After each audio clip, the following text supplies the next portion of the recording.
All right, let's try now. Okay, we've got audio. Let's start up. Um, there we go. For some reason, um, Streamlabs likes to reset my audio configuration every once in a while. So that's always fun. I should check that out before the stream, but eh, I'm lazy. So FNM list. So we've moved away from Volta. Um, and I want to see um npm list. um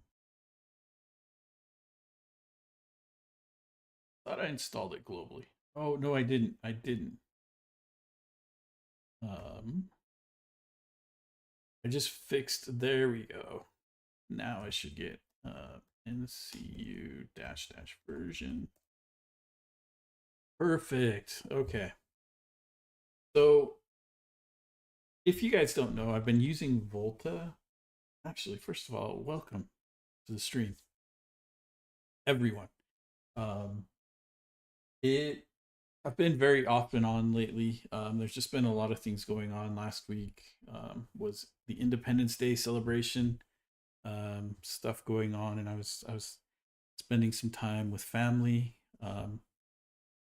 This um, this week I actually have a little bit of a cold, but I don't want to keep missing streaming days. So if I sound a little bit off, I sound off to myself. That's the main reason I'm saying that. But if I do sound a little bit off, I've just got a little bit of a cold today. Anyway, yeah, I was starting off with I've been using Volta in the past. The problem with Volta is that it's no longer maintained. Um, a a cold for a cool guy. Well, I don't know how cool I am, but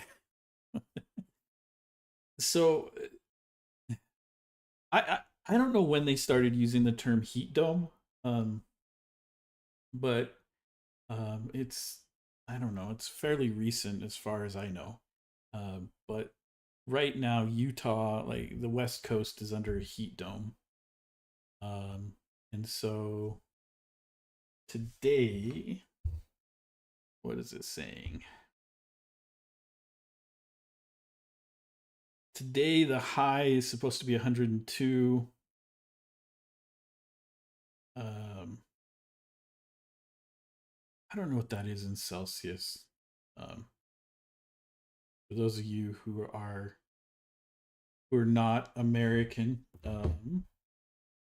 what is that? 102 in Celsius.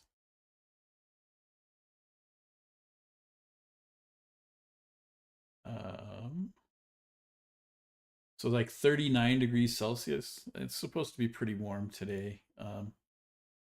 The good news about where I live is it's a desert.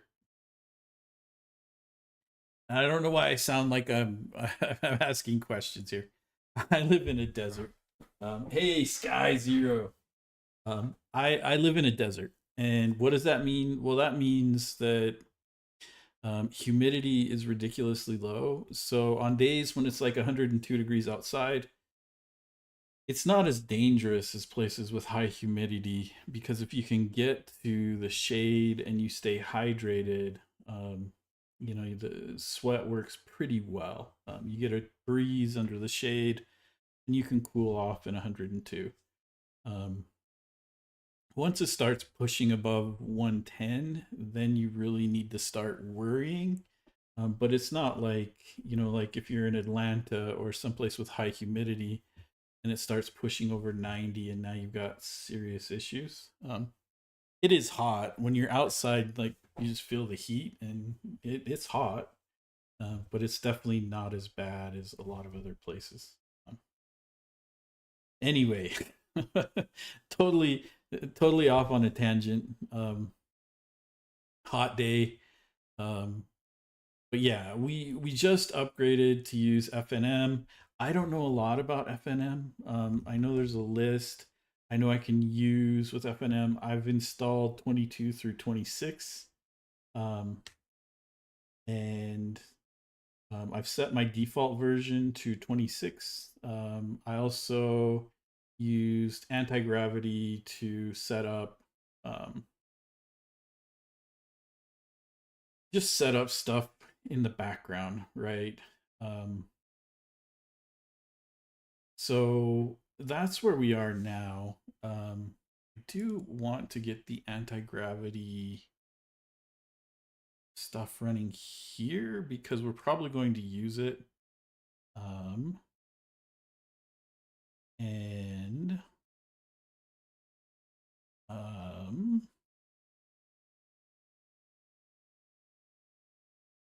start a new conversation. We're not going to use full stack dynos here.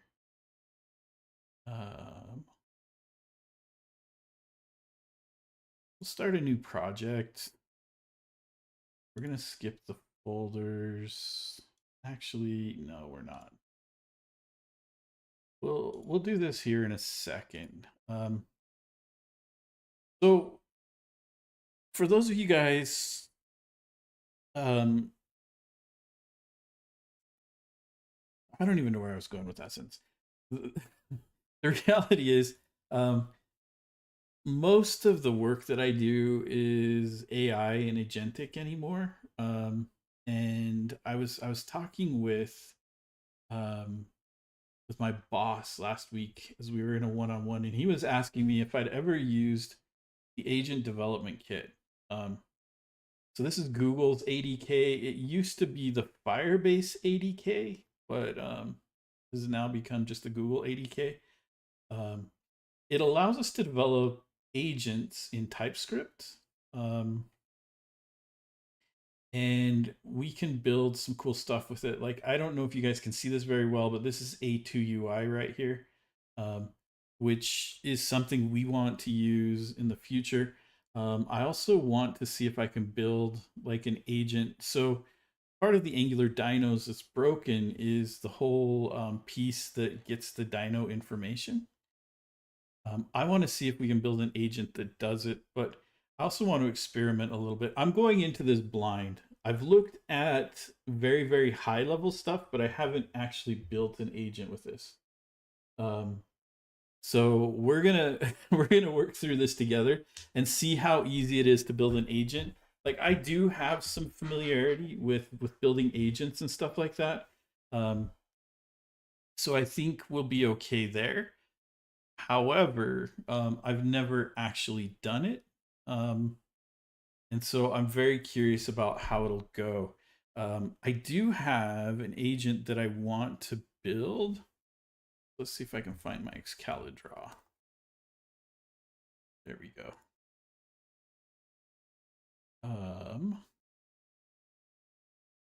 Let's get a new canvas. Actually, you know what? Let's export this.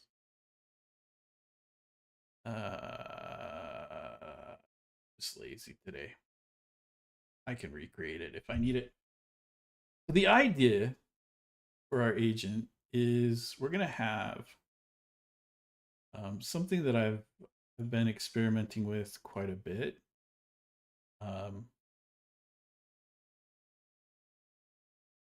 And it's this idea of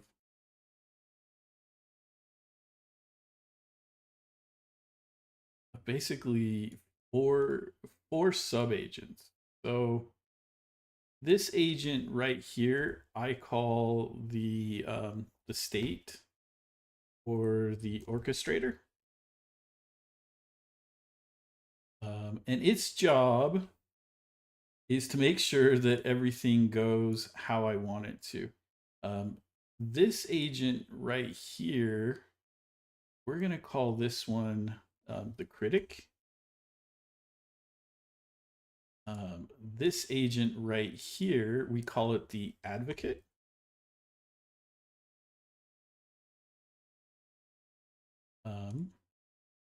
And then this final agent is what I call the mediator.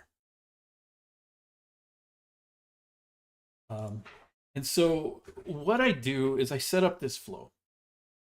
And what the orchestrator or the state management agent's job is to do is it takes the prompt. Once it takes the prompt, then it feeds that to the critic. And the critic's job is to take a critical look at. I use this a lot for architectural documents that I write, but I'm curious about using it with Angular. So the critic's job is to just be critical. So the orchestrator identifies issues, it feeds it to the critic. The critic then takes its turn, at which point the advocate gets a turn. So the orchestrator is fed information, and it doesn't work like this. This is actually a two-headed arrow.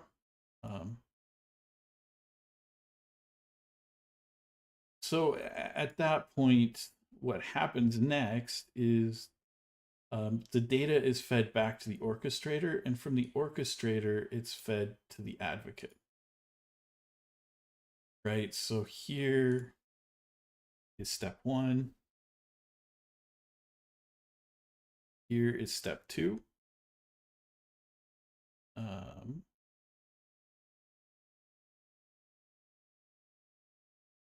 Right, and then this is fed back to the orchestrator. So the orchestrator feeds the prompt, any context, and any information given by the critic to the advocate. The advocate's job is then to decide, do I agree with what the critic said? I mean, the advocate's written in a way that it's very unlikely to agree with the critic. But there are times where the critic is just right based on the prompt and stuff like that, and the advocate can agree. The advocate will then feed its information back, at which point we feed all of this the mediator. The mediator is the piece that hopes to get these two in sync. So the mediator gets the critic's feedback, it gets the advocate's feedback, and then it gets all of the context and information like that. At this point, it makes some decisions. And there's some key information here. The mediator should never come up with solutions. It should use Socratic questions to drive the conversation. And it should address the critic and advocate directly. And its job is it also decides if a consensus is reached. So the mediator is an important piece. Hey, Ole, we're just discussing kind of an agent flow that I like. So at this point, right, we've got 3 steps. And then we allow this to run for multiple rounds until we either reach a consensus or a deadlock. The mediator never says that we've reached a solution. It never says that we reach a consensus. To reach a consensus, both the advocate and the critic have to agree. So if in round 1, the critic will never say that it agrees, it's just providing information. The advocate can say it agrees with the critic, at which point the mediator isn't needed. The orchestrator can decide what it wants to do with that information. It's pretty rare that we get an agreement in round 1. So then round 2 happens, right? And we go again, critic first. It gets all of the context. It gets the questions from the mediator. It gets the feedback from the advocate. It makes decisions based on that. And then it says whether or not it agrees with the advocate. That's a very key point here. That's fed back to the orchestrator. The orchestrator then feeds all that back to the advocate. The advocate decides whether it agrees, and then it's all fed to the mediator. And we just keep going like this until we reach a consensus or a deadlock. And we can set the number of rounds that it takes to reach a deadlock. What I would like to do is create an agent where we install the Angular skills. So that agent has access to the Angular skills and it's able to work with the Angular skills. At that point, we then set up this critic advocate mediator type solution, and we start iterating on code. And we might feed it some extra context. Who knows? Maybe we feed it some NGRX context or something like that. And from there, we tell it, hey, well, maybe the first thing we do with this when we get it working is we take a look at the Sudoku game, and we just ask it, I would like to upgrade this. Well, first we'll get it on Angular 22, and then the first thing we could feed it is, how do we modernize the Sudoku game, right? That's our prompt. The critic is going to go through and it's going to be very, very critical of the code based on the context of the Angular skills. Right, so the orchestrator is going to identify some things. Typically, I like to keep the orchestrator's like how much it identifies down to maybe the top 5 issues, right? Because we can run this multiple times.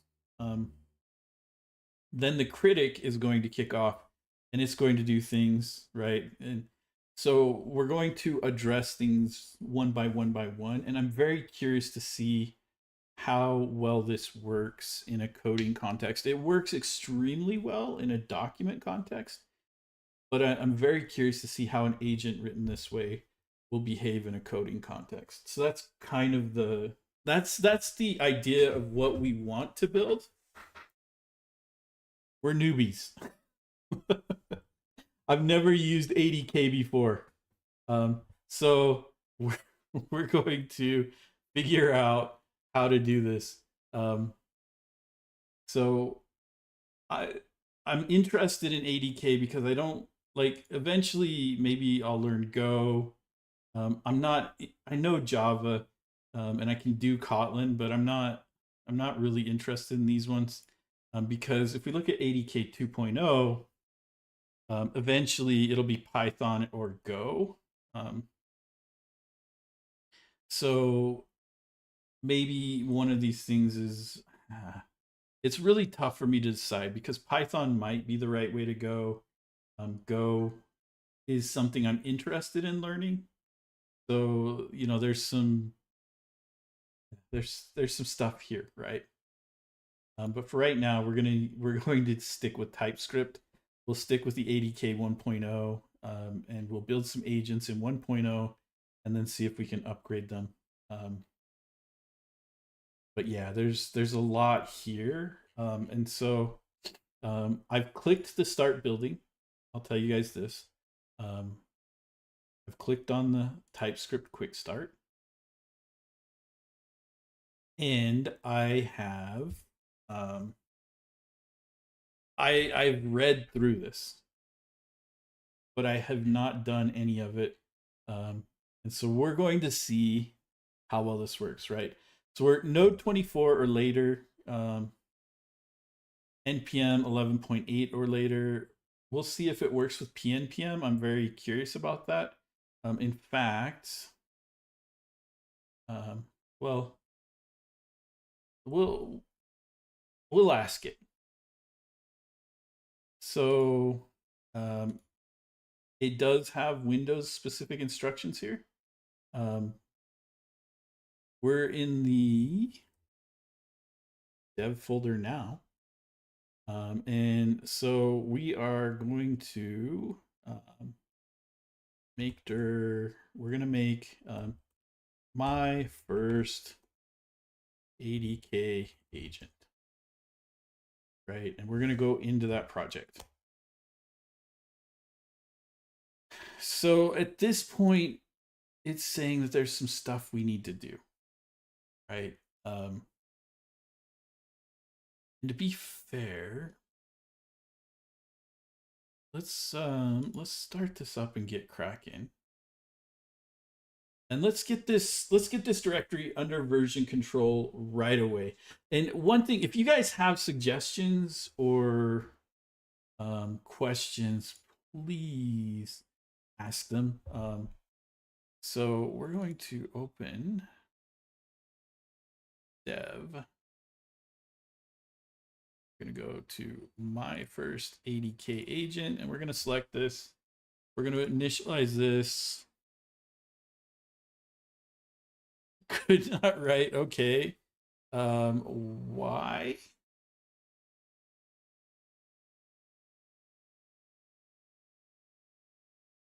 Why couldn't you write them? Okay, we're gonna get init.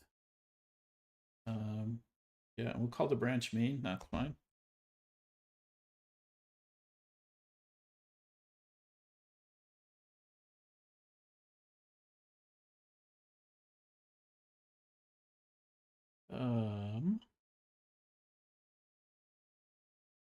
Why is it saying?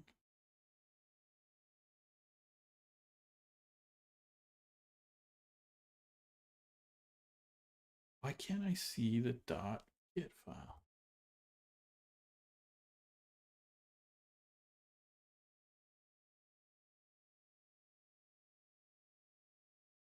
There we go. So we've got it. It's interesting. I've got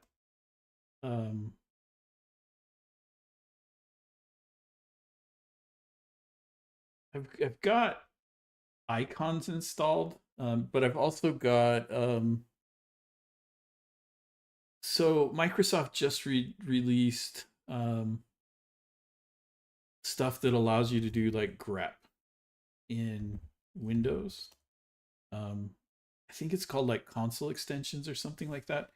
So I don't have WSL, but I can do grep and things like that. Actually, let's go take a look. I can tell you what it's called.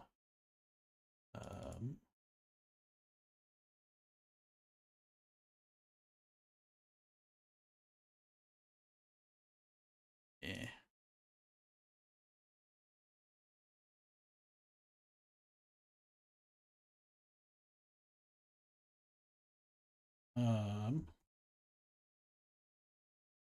I don't know. I can't find it. I'll have to look for it later.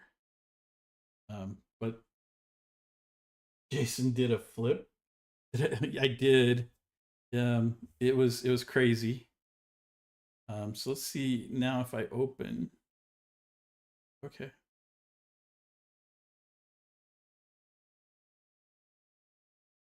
It's already initialized. Can I not open?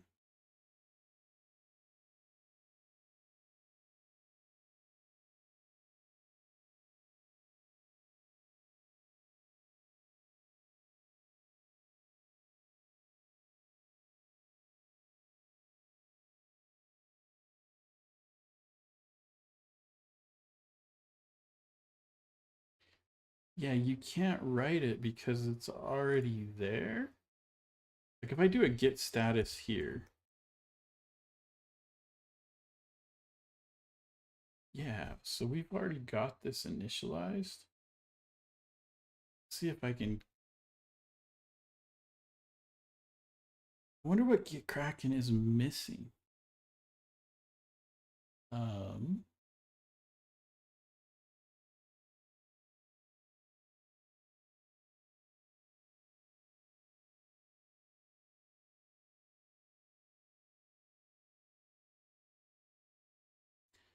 You know what? We've got problems here. We're just going to um,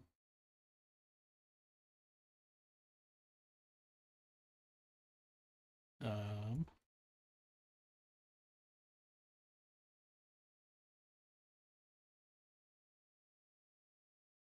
What does that do?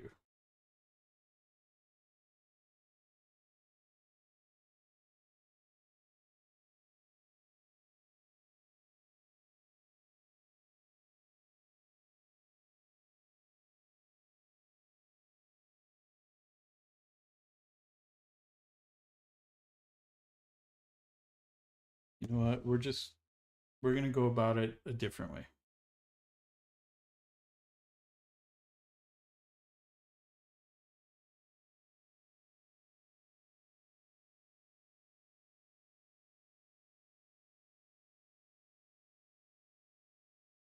There we go. So from here, we are going to create a repo. We're going to call it my first ADK agent. Default branch, we'll call it main. Git ignore template. What do we have in here? I don't know what. Oh, why did I do that? My first ADK agent. Don't care about license. Don't care about passphrases.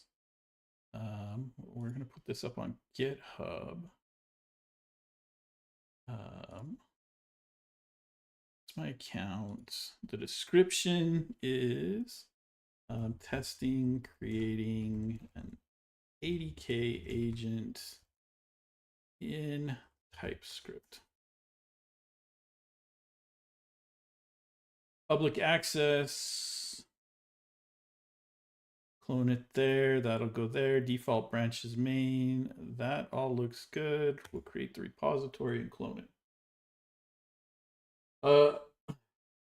Ola says cursor release Grok 4.5 with double usage for the first week, and it looks okay. That's interesting. So, double usage. What does double usage mean? Does that mean that after the first week, that the cost of usage is going to double? So for the first week, you're basically getting Grok for half off, or very curious about double usage, what that means. So the branch today, we're just going to call this our stream. And today is July 12th.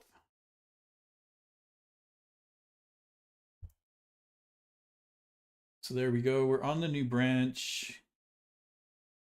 We're going to go into my first ADK agent and so we're here. So at this point, what I want to do is go to anti-gravity. We're going to create a new project.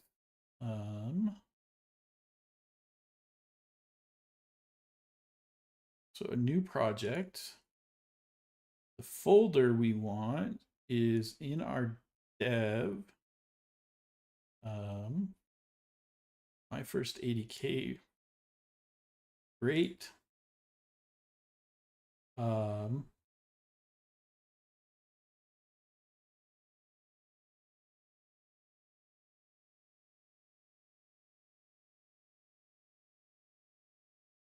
So we're not doing turbo mode. We're gonna go with the default pattern here, just because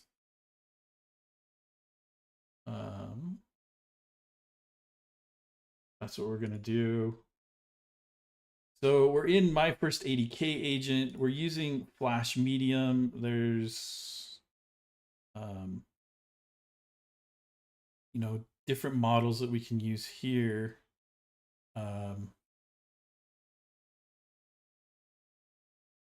But that's not what I wanted. This is no. How do I zoom? Zoom in. There we go. So the first thing I want to do is I want to go here. And I want to feed it this. And we're going to do web/fetch. That. Because we're going to give it some information. Allow reading this URL. Yes, and always in this project. So we're going to always allow it to read the adk.dev site. So it's reading through that.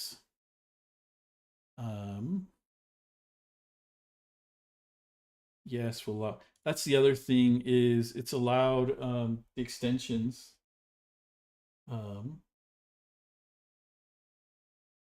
So Sky Zero, I'm excited about the release of GPT 5.6 Sol.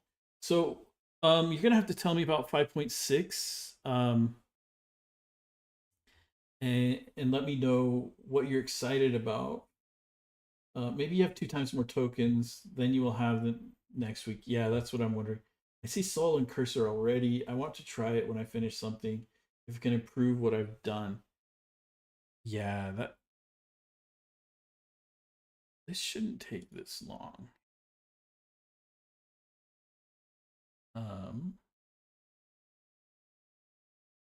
so it has it, but the problem I've got is this prediction. Um,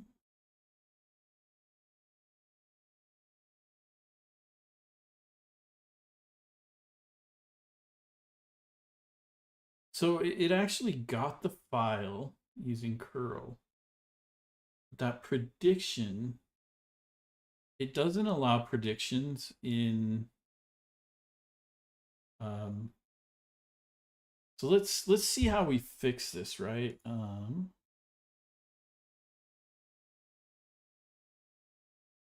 We're gonna stop this task. Um, okay, so whenever you run a command, it errors with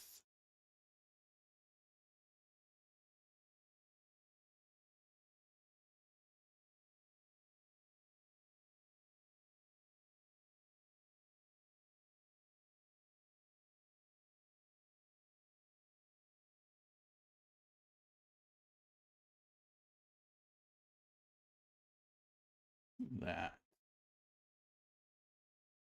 And let's see.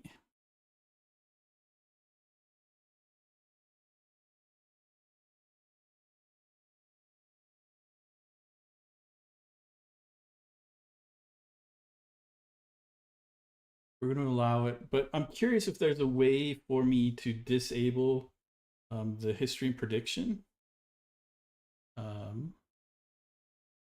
Because we can see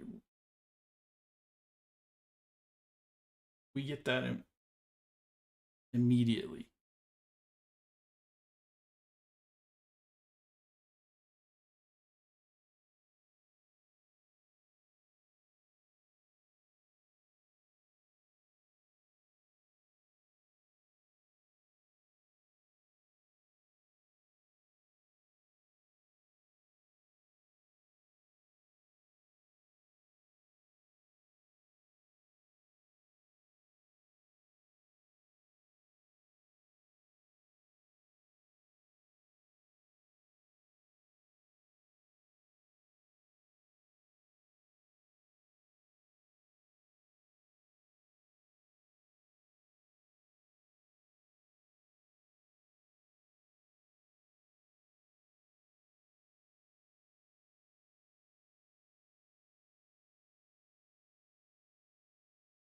It, so this task is going to freeze again. Um,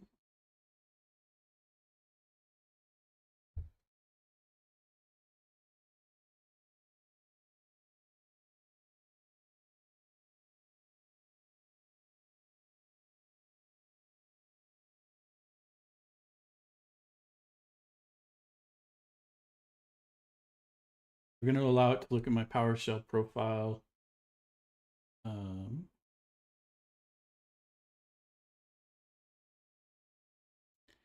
So it's edited it.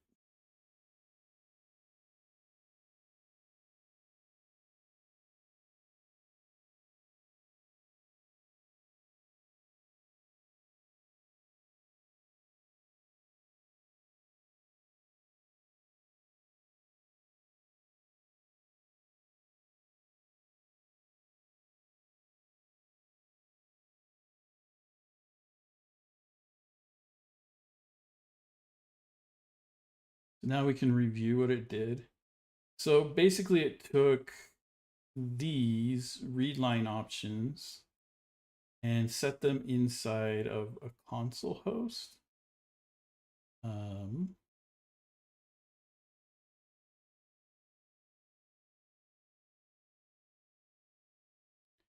But again, we've got this issue.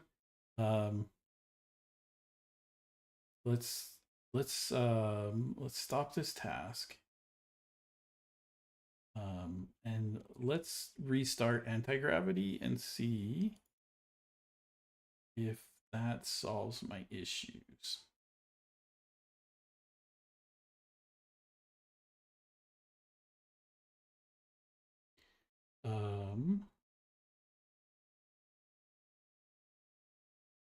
Let's see if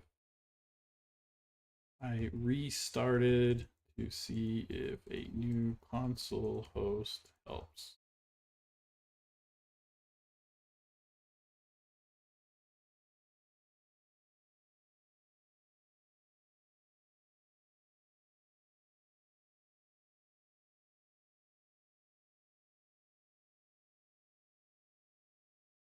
No, we still get the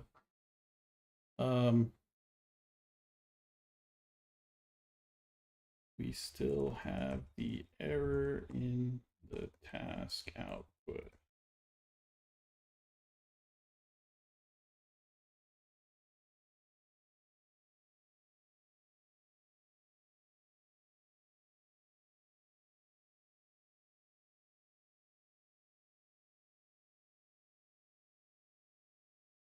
So now we've got multiple tasks running.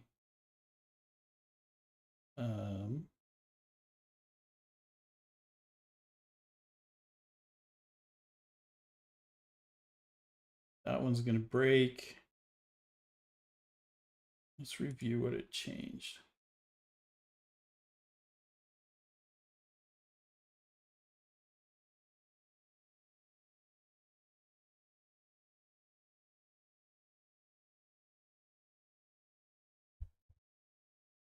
So the file was written, but we still get errors. Let me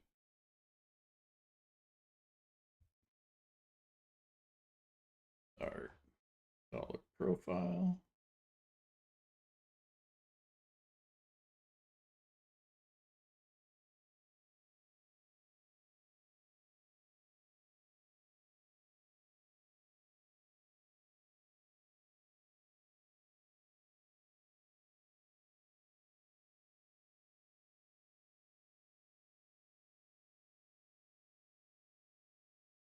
We're just going to comment these out.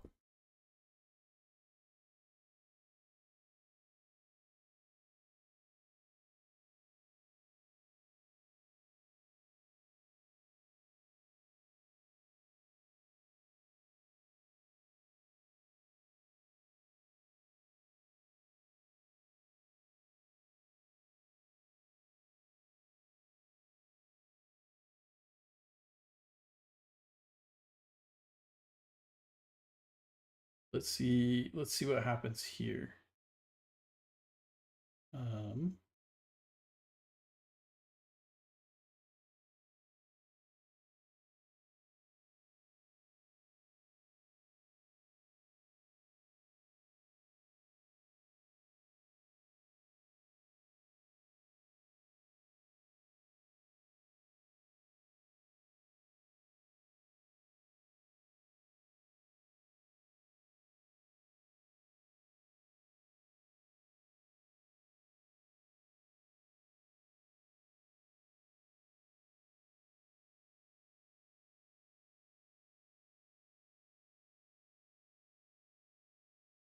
So it looks like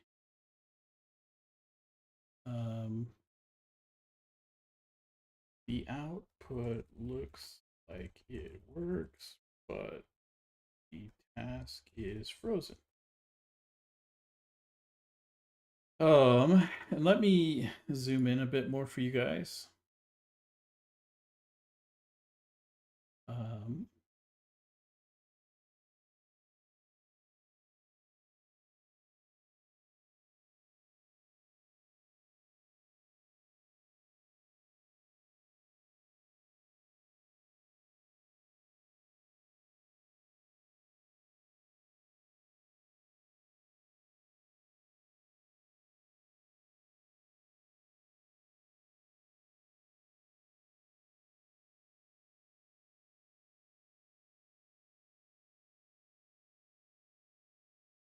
So yeah, we're going to allow this.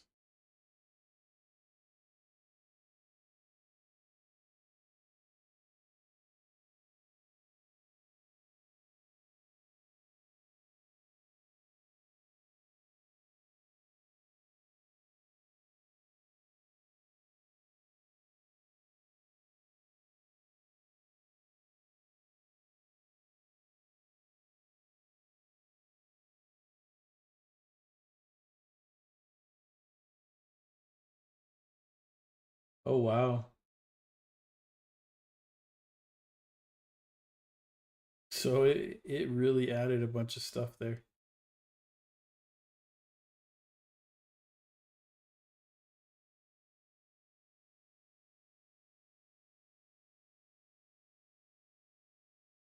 But it still says the task is running. I can see the output works in the task output, but the task is frozen, waiting for completion.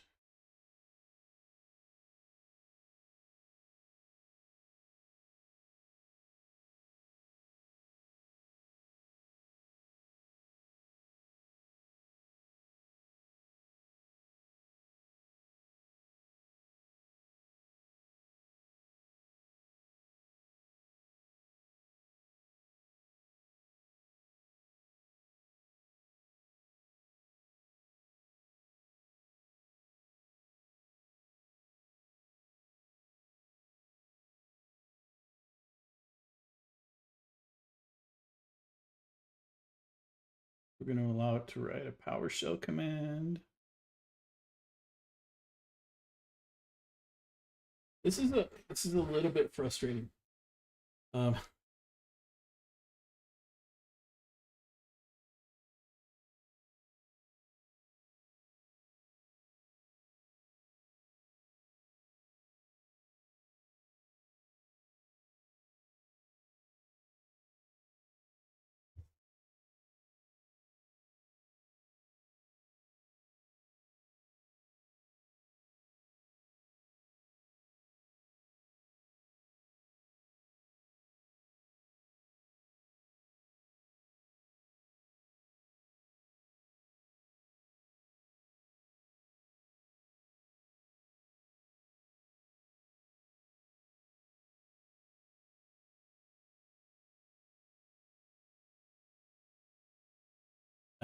so oh my pod for FNN, PowerShell entirely.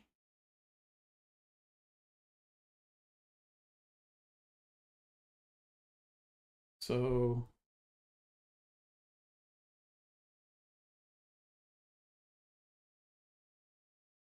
I approved it, but the cmd.exe is stuck.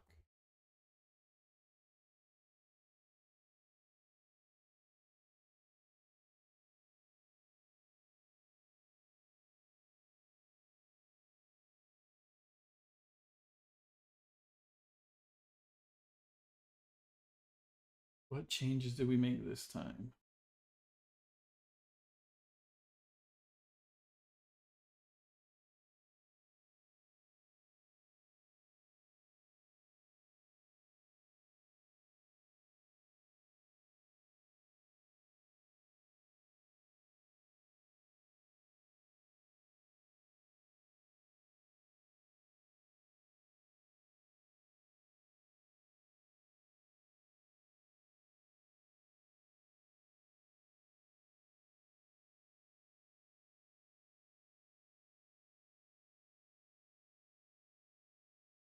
So it moved everything inside of the check.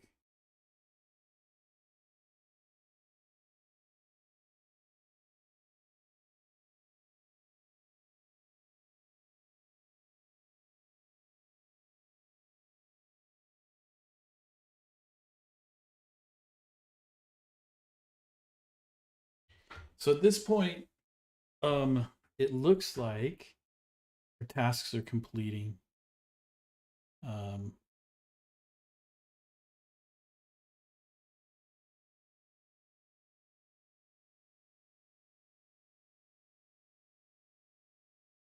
and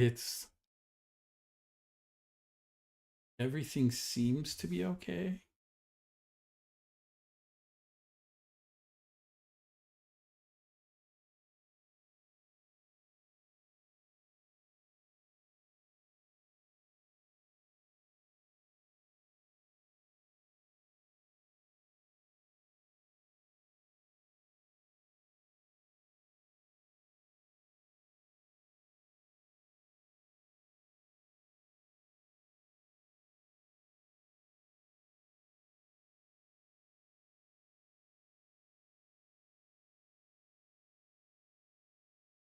So it moved everything inside of here, and that fixed my issues. Um, However, let's just make sure that my warp terminal behaves as expected. If it does, then I'm good with what we've done.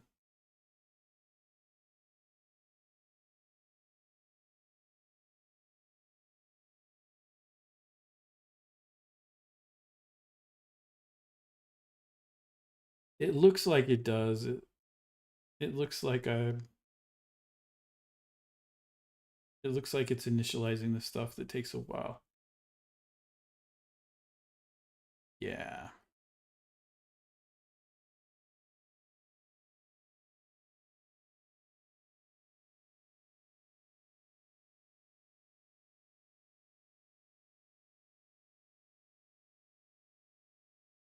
Okay. I think we're in a good place. So let's get a new session. Um, and in this new session, we're going to web fetch, not that. And the reason we're doing a web fetch is we're just going to give this to anti-gravity. And what I want to do is see if anti-gravity thinks that we can convert this from NPM to PNPM.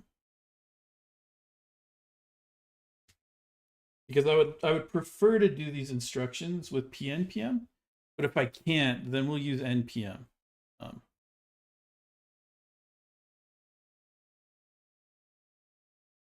So it was able to get it.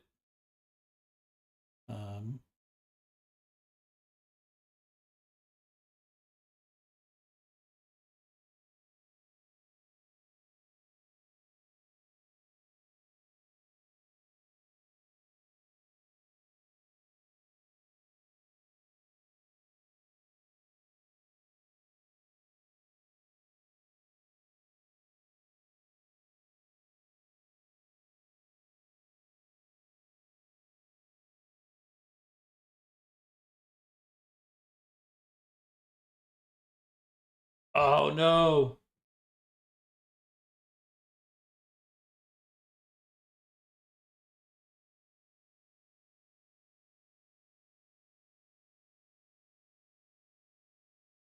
My model quota was reached. Um,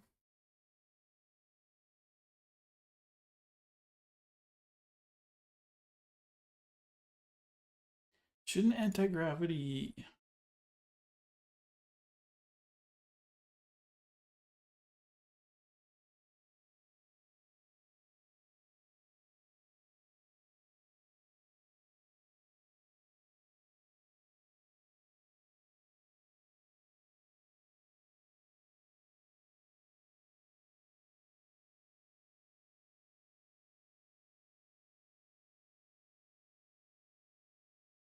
Oh, you guys. We won't be using anti-gravity today. Well, maybe we can.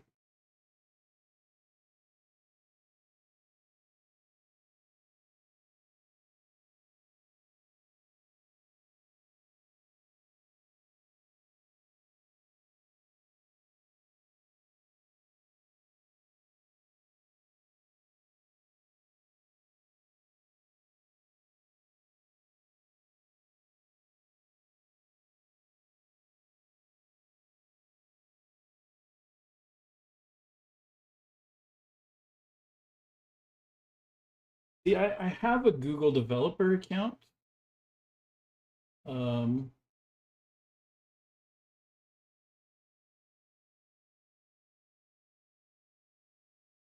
I don't know if you've ever thought about codecs. They've been very generous with resets and credits lately. I have, like, I've been experimenting a bunch of different ones. Um, the problem I have, and I'll probably just gonna have to um,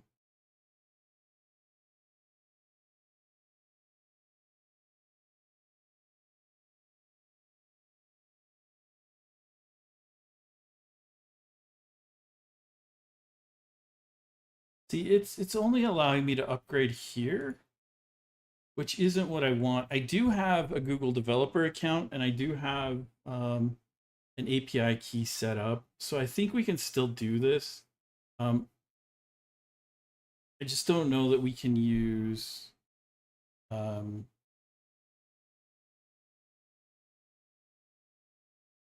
I don't know that we can use anti-gravity to do it, but that's fine. I'll get the anti-gravity stuff figured out after. But let's go here.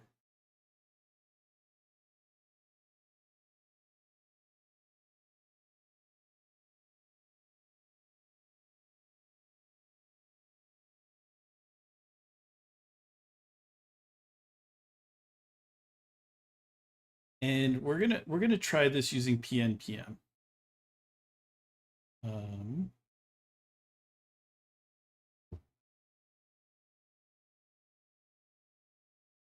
so has anyone tried Fable? Is it that good? Or is it more hype? So I haven't been able to try Fable, Ole. But if you go on Hugging Face,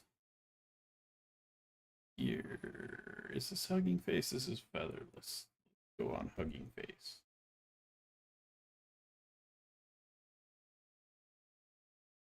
Not Calm Co. And if you search for Quable, um,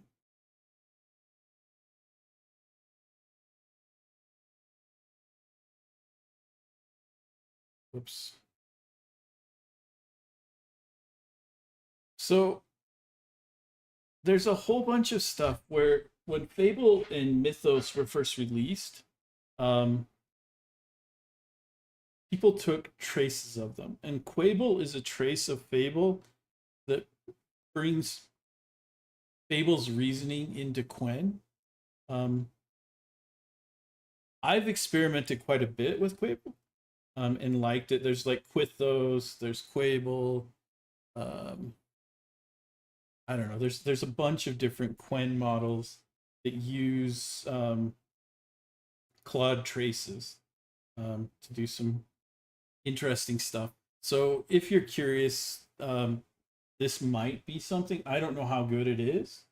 Um, didn't let me run any security tests at the time, so I canceled my subscription.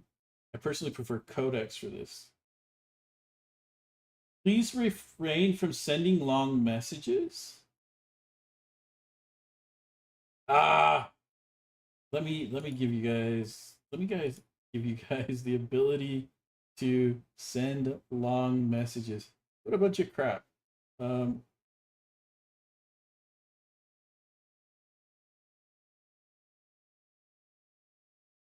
Muted all of his stuff.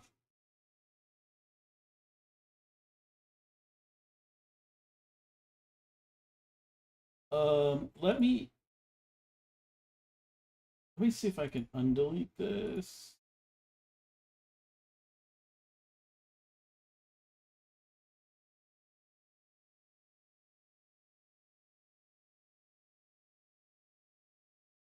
You know what, Sky Zero?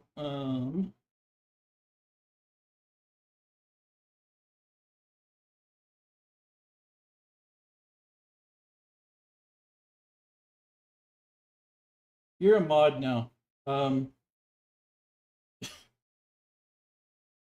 uh, you are now a mod, and let's go stop Streamlabs from doing that crap.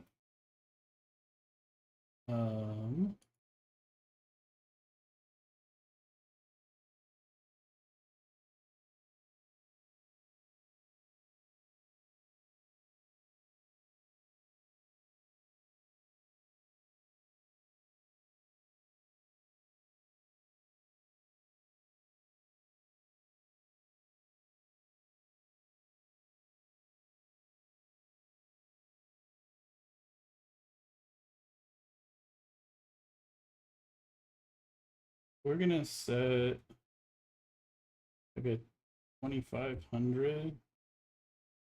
And we're gonna auto permit that.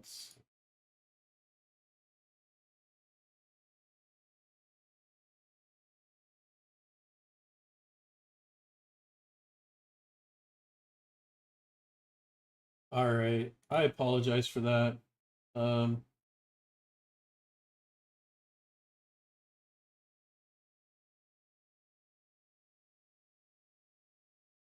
can I unhide?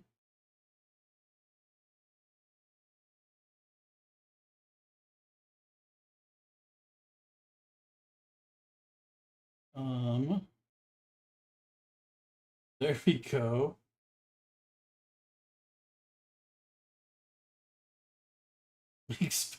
Comments are expensive as tokens. So I re-enabled some stuff because I was watching some other streamers talk about.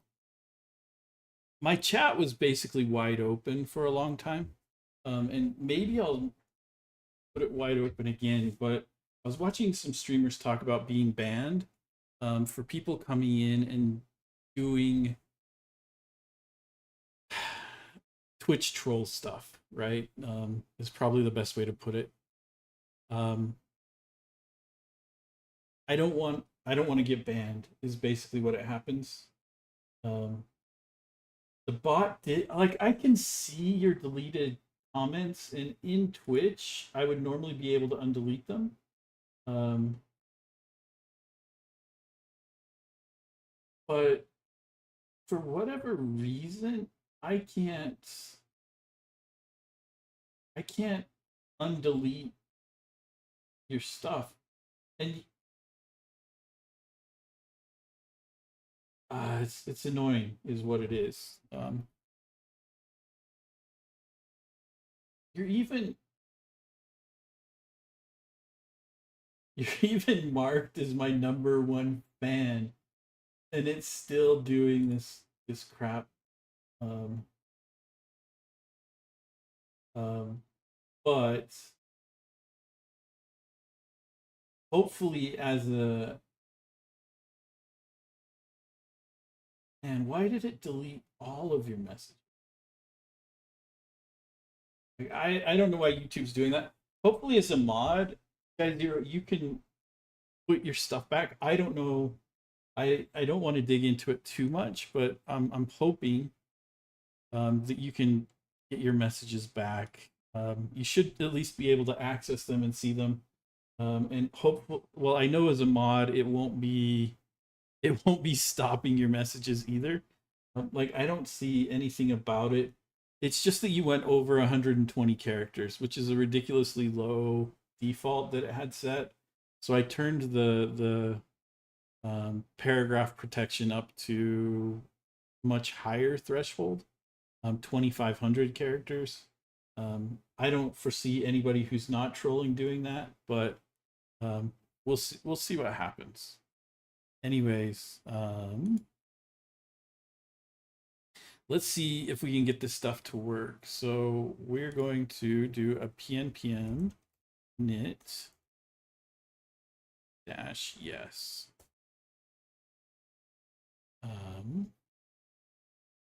So we've now got just a basic package.json. We're going to set the type to module, and then the main package to agent.ts. So pnpm.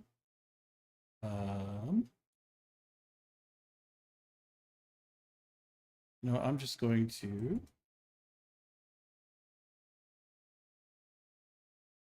this.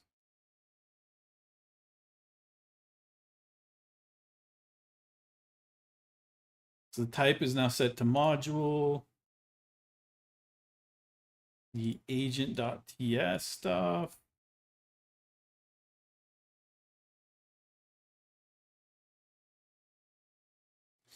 So there's our agent.ts. Now we're going to install the ADK.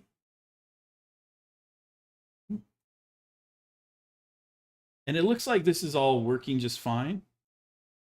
So that's good. Yeah, the bot definitely removed it. And I can see on my side that you were removed by the bot. So it wants to run the Google Gen AI and Protobuf and SQLite. One of the reasons that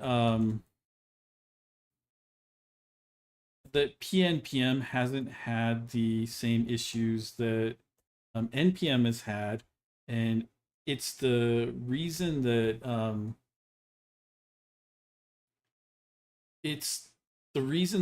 NPM's latest release defaulted this. PNPM by default doesn't run post build scripts unless you tell it to. And so we're telling it to run the post install scripts, and we want the dev tools also.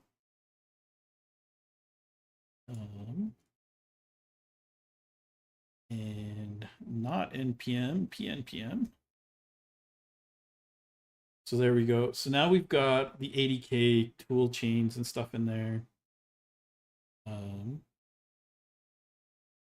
And we need to run the approved builds again, and allow the ES build script to run. So there we go. We've now got all of our stuff in place. Let's go ahead and commit this at this point.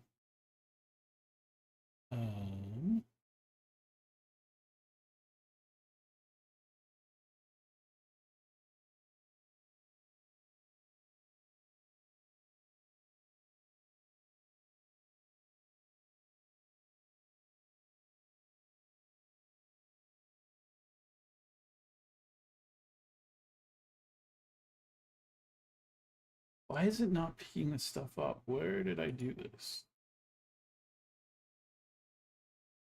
Oh, are you kidding? Oh, man.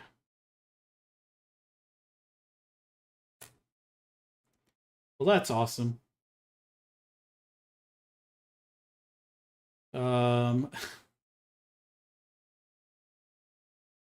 I'll clean that up later. Oh, what a mess.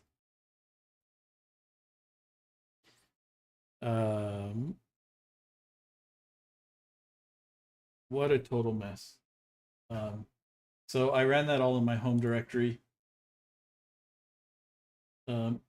So Vortsum, if you were in an interview and they asked you your biggest flag, how would you respond? Flaw.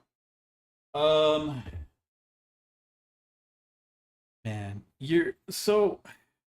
how would I respond?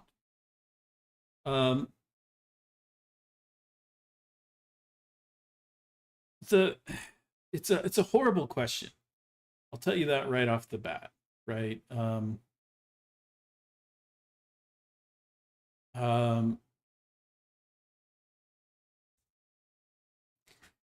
And the reason it's a horrible question is you're in a situation where there's a power discrepancy, right? And that power discrepancy is like, say for example,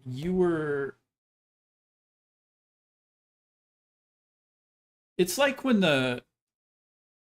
you're driving, right, and you get pulled over, and the cop walks up to your window and they go, do you know how fast you were going? Right? The the they know how fast they think you were going. Um, but they aren't asking that question because they don't know how fast you were going. What they want you to do is talk yourself into a ticket, right? And there are a lot of other ways that this can happen too. Um, but when you're in a situation where there's an obvious power difference, right? They hold the job, they can hire you, things like that. And they ask you a question, what is your biggest flaw? They aren't asking that because they care about your biggest flaw. They're asking that because they want you to give them something that they can use to invalidate you as a candidate, right? Um, and what a lot of people say in that situation, and I've been in situations where people have asked this. I'm open to lying. I love it. Um, that's so when you're in this situation, most people say, I would say my biggest flaw is that I'm a perfectionist and blah, blah, blah, right? Like, try to make it into, I don't have flaws, I'm a perfectionist, and that's stupid, right? Setting my LinkedIn status is open to lying. I love it, Michael. The reality is, this question is them gauging you for some secret internal, probably bullshit. Um, right? Somebody read somewhere in some article on some website that if you ask somebody what their biggest flaw is, right? When you're in this situation, being open to lying is like lying is not necessarily the right way to go. Um, that being said, whenever I mentor people on interviewing, um, your goal, and this might be very US specific, so if you're not like US, right, then please feel free to, to push back and clarify and whatever. But whenever I coach somebody, I always tell them that your biggest goal is to be the used car salesman of your job. And what do I mean by that? Right? Like, a used car salesperson can't outright lie, because if they outright lie, that's fraud. They can be taken to court, and that's a problem, right? So, what does a used car salesperson do? When there are uncomfortable questions about the vehicle, they're going to deflect into places where there are strengths on the vehicle, right?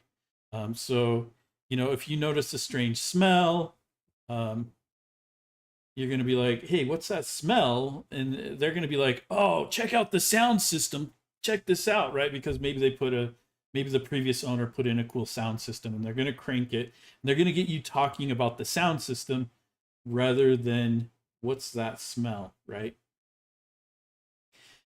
In an interview, it's a two-way process, right? There is an imbalance of power, and especially in today's world where it's very difficult to get jobs. Um, there's a much bigger imbalance of power. So when you're asked a question like, "What is your biggest flaw?" Um, the best thing that you can do is deflect a bit, right? So when they're like, "What's your biggest flaw?" You're like, "Oh man, I've got plenty to choose from. Can you give me an idea of what you're looking for?"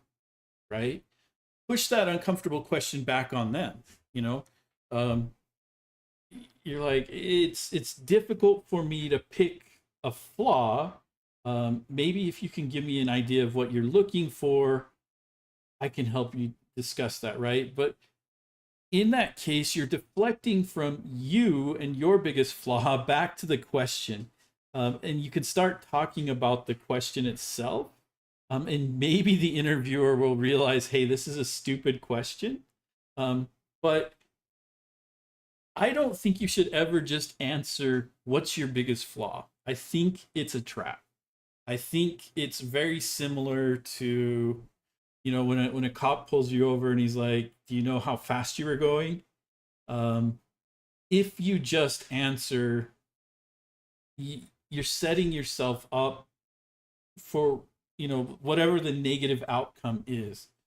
However, and I don't ever recommend, like, I want to be clear about this. When you're pulled over and on the side of the road, that's not the right place to make your arguments. Um, when you're pulled over and on the side of the road, your best way is to comply, um, and make your arguments in court, right? Because um, the officer has been given the right to use force, and you don't have that right. So if you use force against an officer, that's always going to go against you.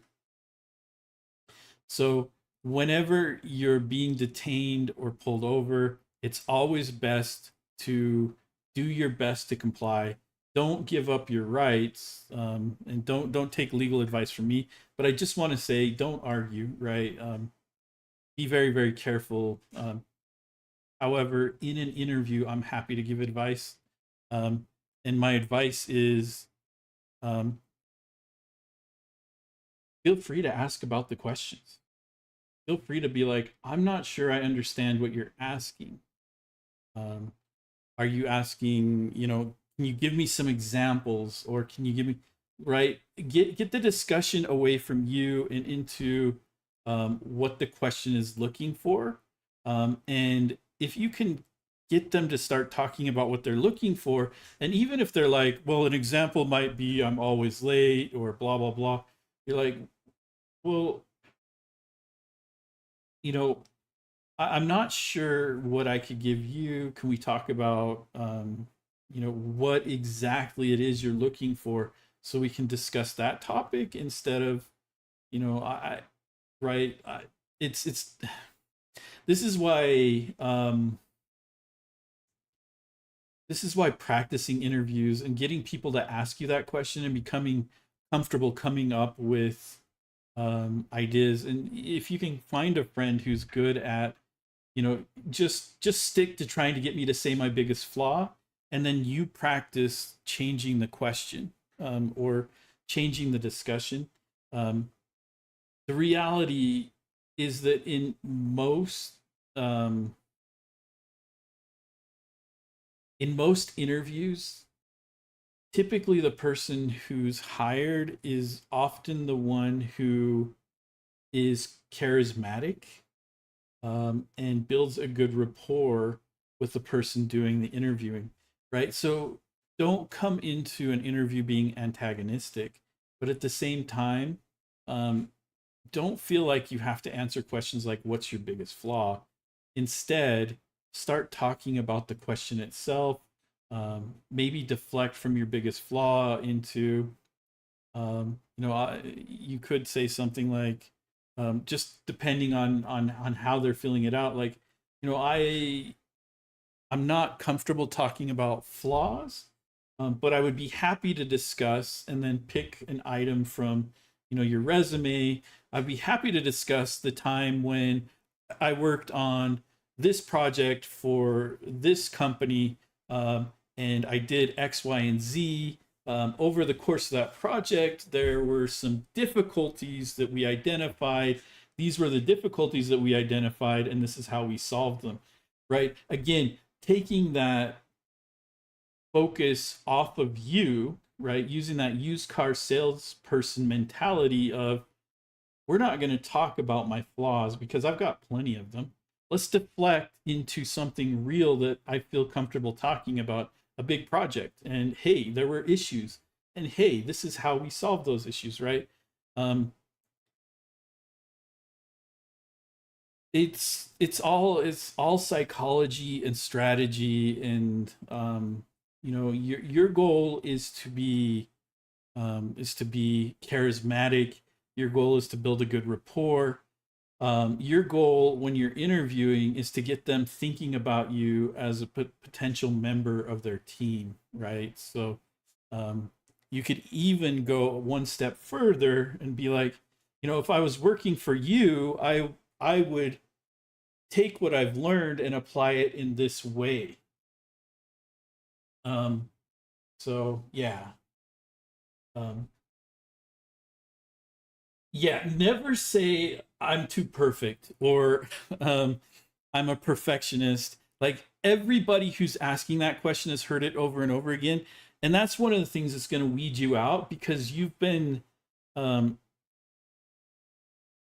you've been researching the questions and then you're following the pre-built playbook, right? They're like, this person doesn't think outside the box.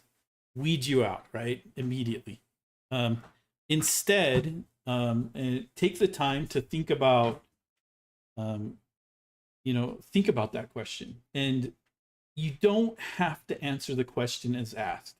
It's always very, very viable and in your best interest um, to ask clarifying questions, right? What's your biggest flaw? I'm not sure what you're looking for. Can we talk about what exactly it is you're looking for, right? That's going to put them, right? That's going to take you off of your back foot of like, oh crap, I'm always late, or oh, I who knows what it is, right? Always being late's a common one that you'll hear um, when people are being honest, but you're not on your back foot looking for a flaw.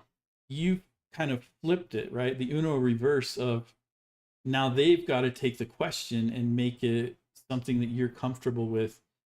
And even if they keep pressing, that's when you can go and deflect into stuff that you've done and talk about a project and be willing to talk about issues that came up in that project, right? And how you solved those issues. Anytime you bring up an issue, talk about how you solved them. But when you have a flaw is something you haven't solved yet. Um, and in that case, you're not giving yourself the best chance. Um, so can that be grounds for dismissing me as a candidate? One of the things that's tough right now is you never know what the grounds are for being dismissed as a candidate. There's not, well, at least in the US, right? I want to make sure that everything I say is very US centric because that's where I live. Um, but in the US, there's not a lot of transparency. They're not required to tell you why you didn't make it. There are some companies in the US that will, and they're very good companies. Um, but sometimes being dismissed is in your best favor, right? Like if they dismiss you because you didn't answer the biggest flaw question, that says more about them than it does about you. And you probably missed out working for a toxic environment, would be the way that I would put it. That being said, do everything you can in today's environment to secure income that's going to help you and your family or your dependents or whoever survive, right? Um, that should always be first and foremost. You know, play defense with your job. Make sure that you secure your job. And when you're interviewing, do your best to secure a job. But be very, very careful about, how you answer those questions. And thank you for the follow. I appreciate that. Um, so a person with a lot of flaws, everybody's got flaws. Everybody's got lots of flaws. Um, and that's the reality. We all wear masks. I've got tons of flaws. I just don't talk about my flaws in public because I don't think that it's useful for me to give you flaws, right?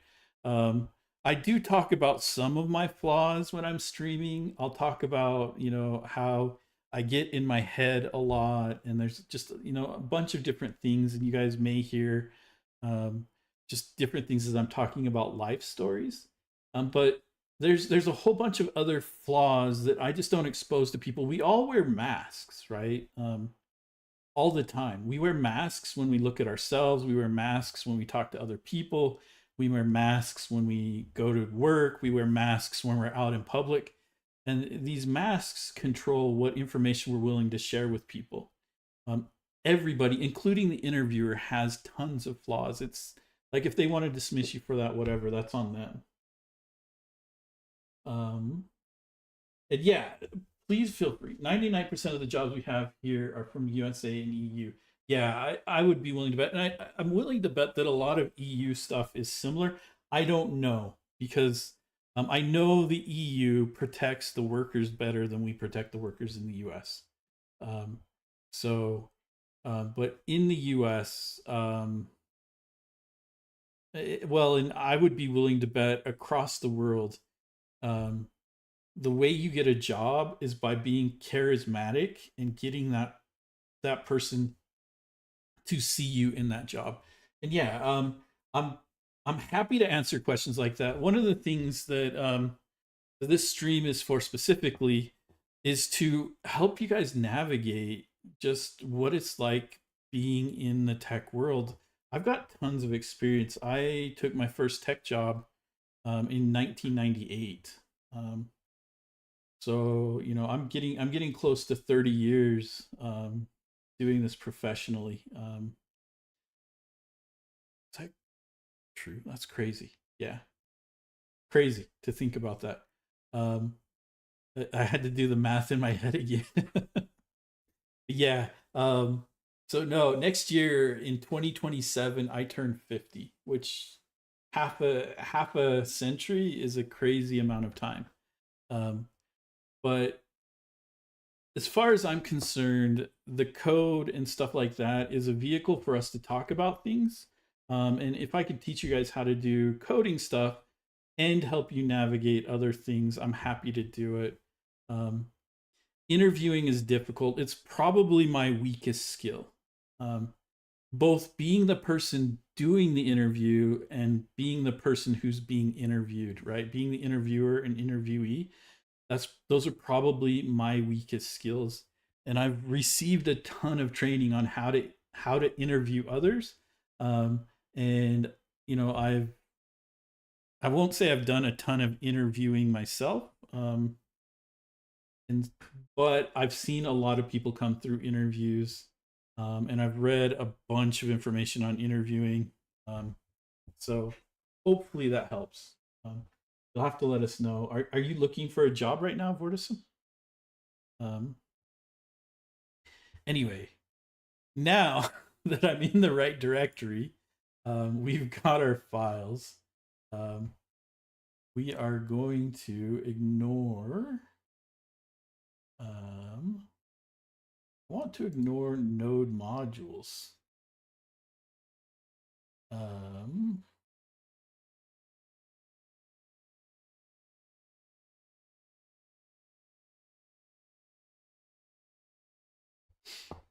Ignore all files in node modules. Ignore and stop tracking. There we go. That's a big help. And we're going to commit the get ignore.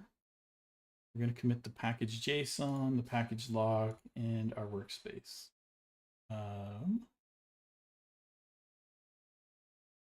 Yeah, we're going to stage all of these. We're going to let AI do its thing. And you're about to secure one currently in the interview loop. Hopefully I secure it because I grad soon and it's looking bad out there. So we're in a very unique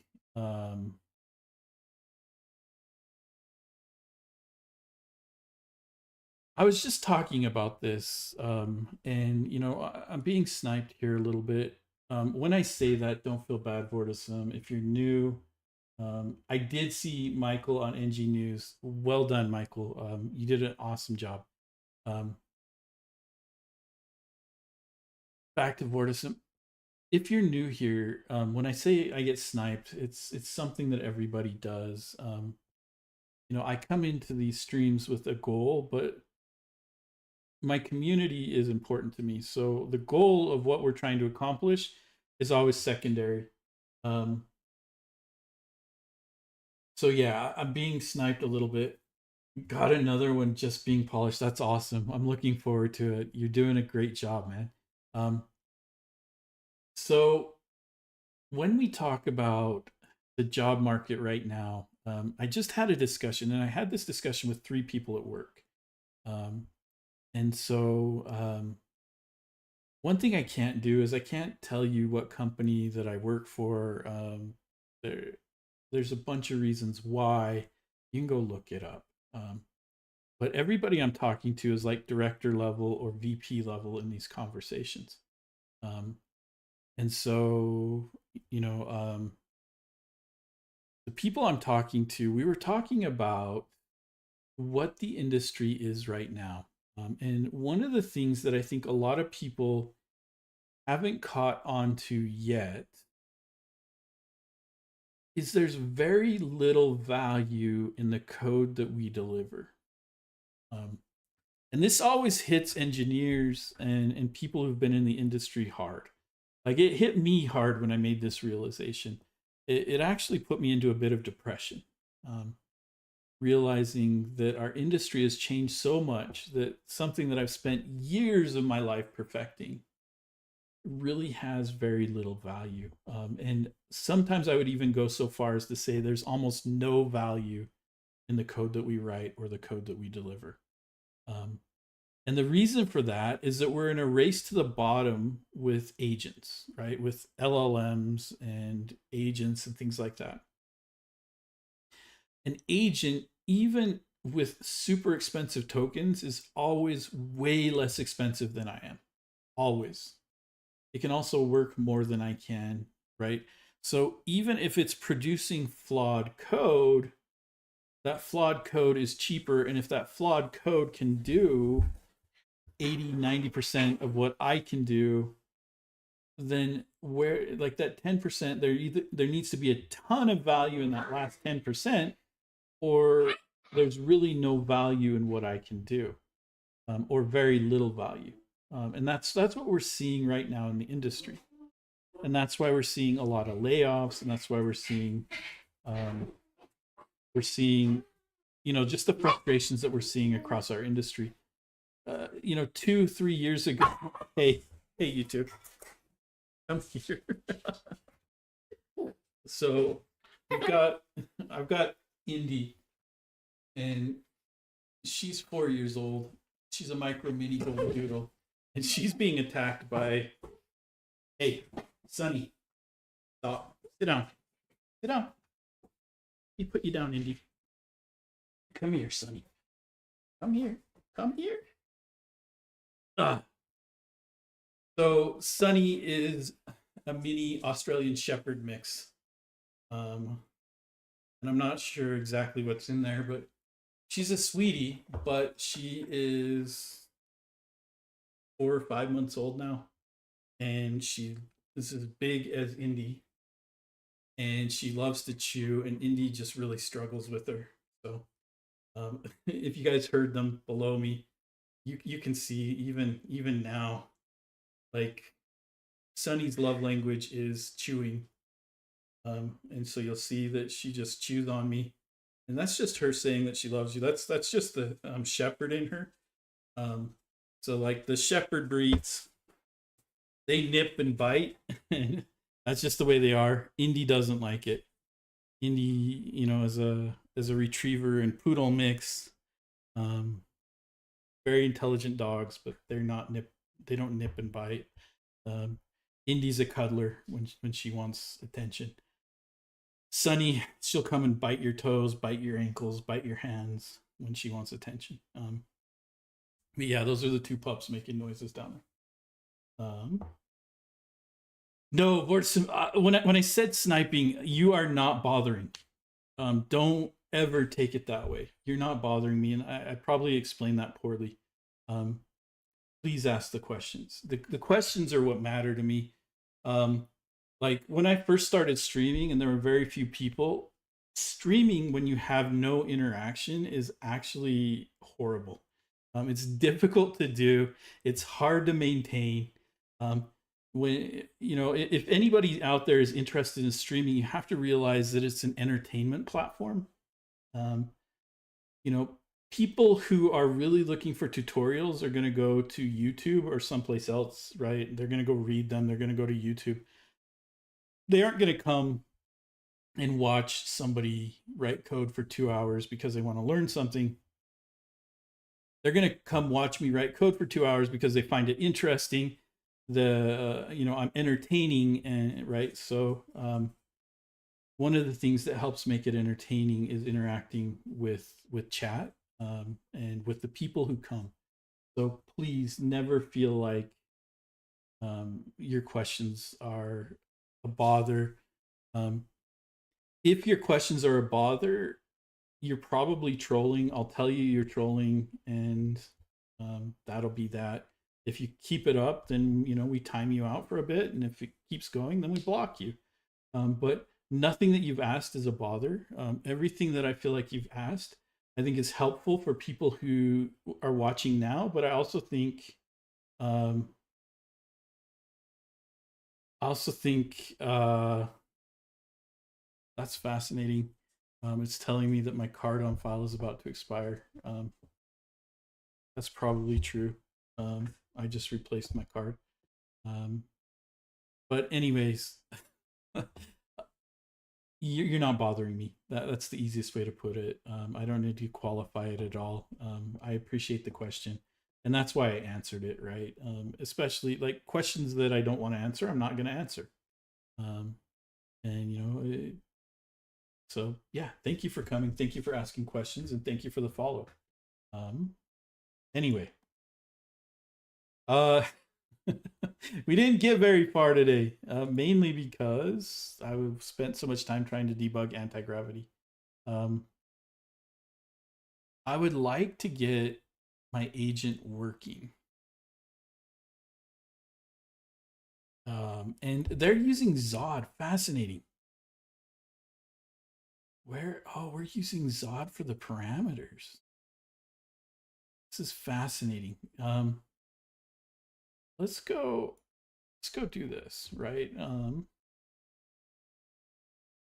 So let's see if we can get an agent working, and then we'll keep following through. Oh no, I've got time. Never mind. I thought we were out of time. Let's see if I can touch agents dot md. Is that what we called it? No, it's ts, right? Agent dot ts. So there we go. We've now got our agent.ts file in there. So let's go ahead and we're going to start this up in code. Because I've run out. Well, you know what? Let's just see if the anti-gravity IDE. Let's go ahead and open a folder.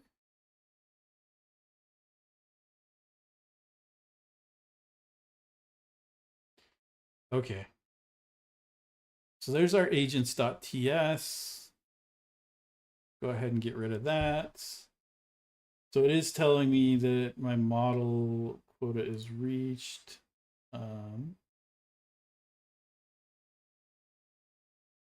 That's annoying.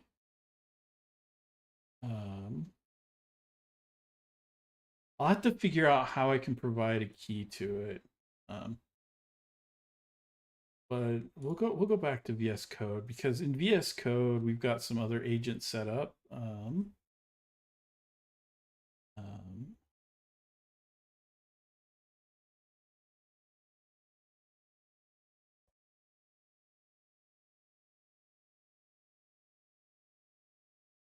This is our agents.ts.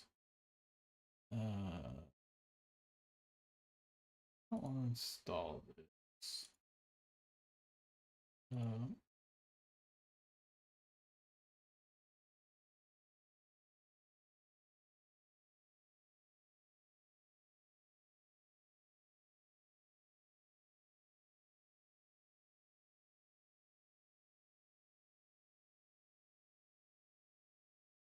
Okay, so we're just going to import this. We don't have Zod installed, so let's go ahead and add Zod. Um,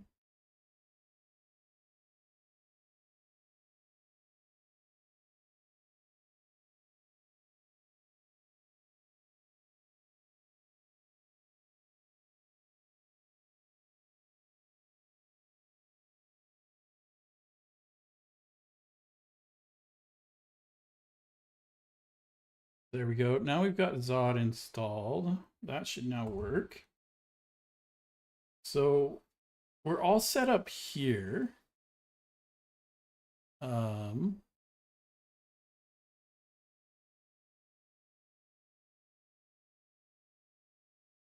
We'll worry about this later.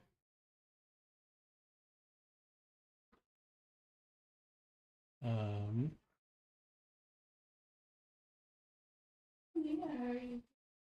it's installing an update. And it's also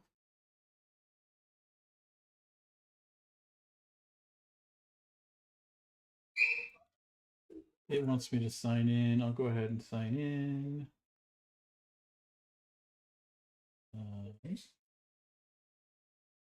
It wants passkey information.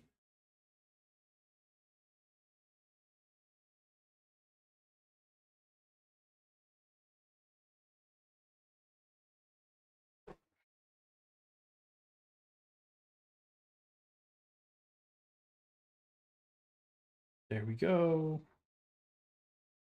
We're now signed in.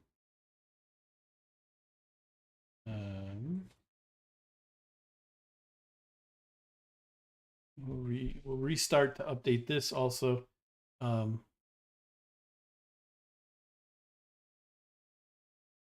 But we've got our first agent in place. Thank you for the update information. This is our first agent. So let's go ahead and commit where we are now.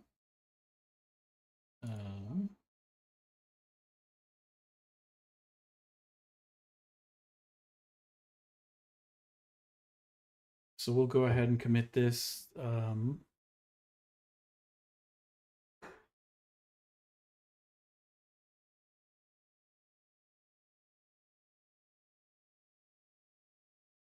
wife is cracking me up, barking at the dog. All right, so we got this set up.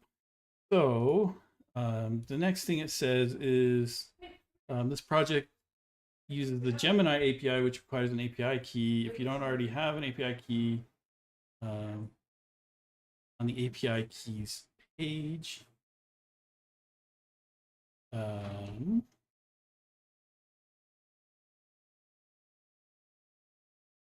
so I need to set this up. I'm going to copy this link over to another browser. I may have to just disable my screen for a second here.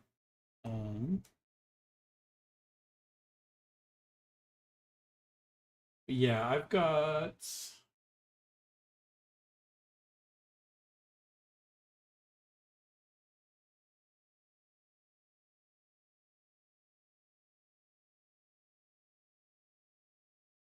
one API key.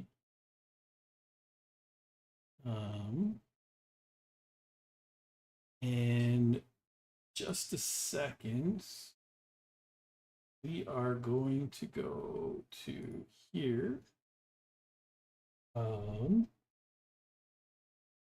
And I am going to create .env file. So new file .env.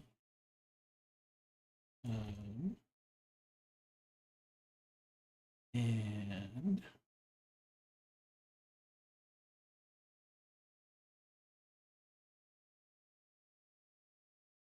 so this.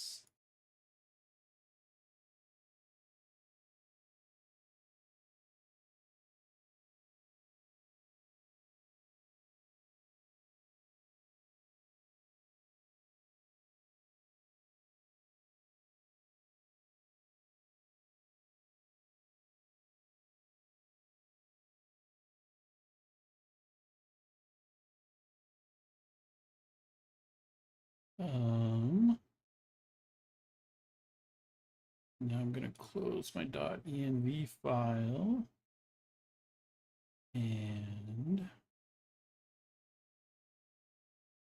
very quickly we're going to add my .env file to my ignore. Stage all changes here.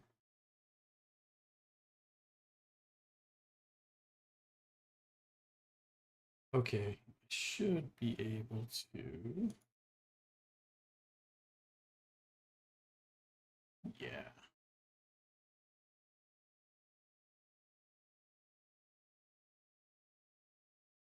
All right, let's bring us back to the live stuff. Any opinions on TS7? When you're done with your work, could you please continue with the code having no value talk? Wanted to hear your thoughts. TS7. I like TS7, but to get to TS7, you have to go through TS6.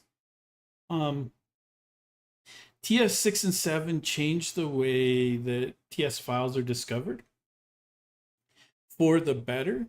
They work with Angular. They struggle with Nest.js. And so I like TS7. I like the changes in TS7. I like TS6. I like the changes in TS6.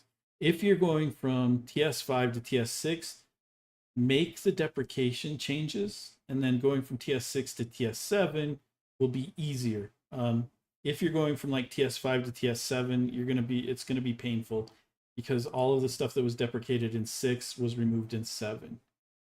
That's the best way I can put it. So yeah, that's what I would say about TS7. So let's go take a look at what we do next. So we've set the API key. You can use other AI models, and we'll take a look at doing that too. But let's just see if we can get this agent to run. npx adk run agent.ts. Let's run that. In our warp terminal. So there we go.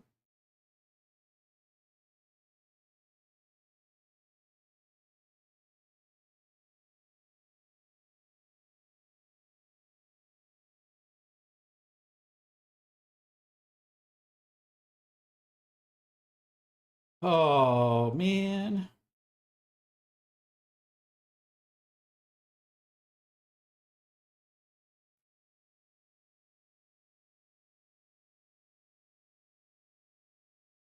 So PNPM does not match.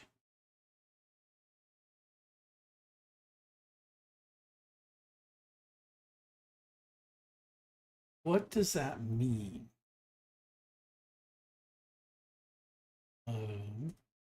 Let's see if I can run anti-gravity. Yes, I trust it.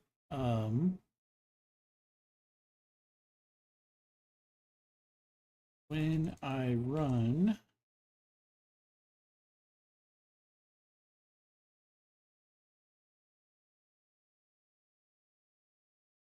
this from the CLI, I get an error.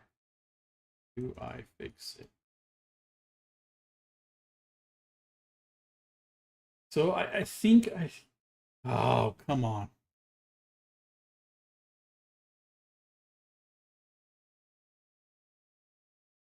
Okay. Let's see if warp can handle it. npx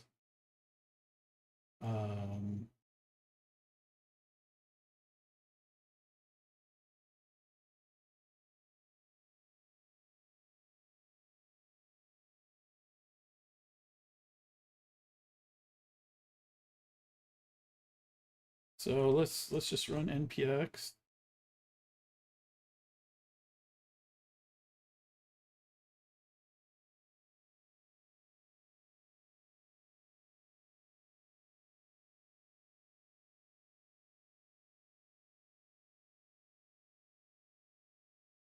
Control Shift Enter.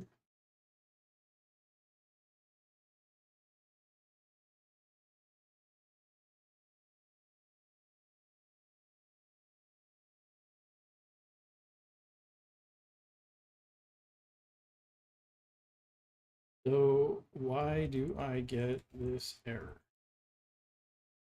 And it should be using my local agents. So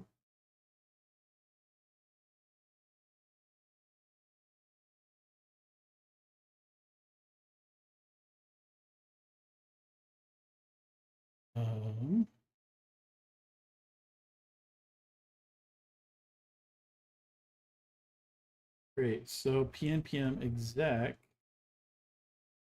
Actually, we can just go up here and go with, oops, enpm exec. Does that work? So it does. So we're running our agent. Let's see. Let's see what the agent is supposed to do.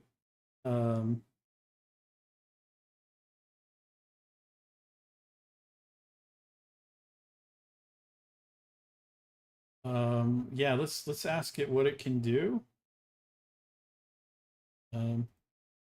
What can I do with this agent?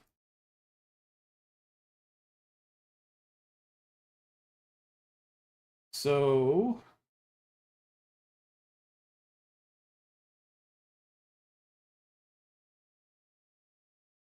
we're sending it out to Gemini Flash latest. With this agent, you can find out the current time in any specified city around the world. So I can say, what time is it in? Let's see what cities it knows. We're gonna ask it a Utah city, and if you're from Utah, you know that this word is not pronounced hurricane. You know that the city name is Herkin.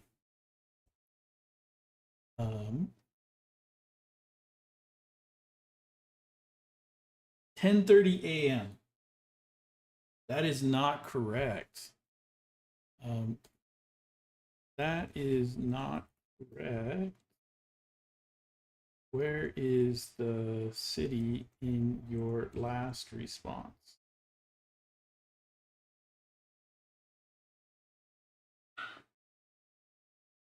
Let's see if it can. Oh, okay. So there are two there's Hurricane Utah and Hurricane West Virginia. The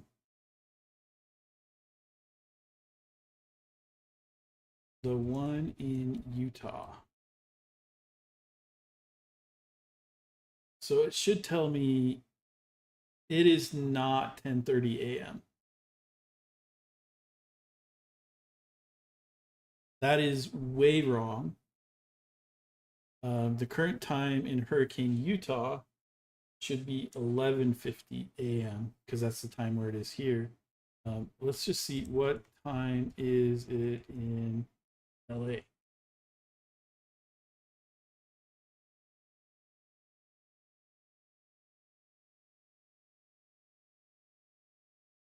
That's closer, but not right. It looks like it's just giving me 10:30 a.m. for everything.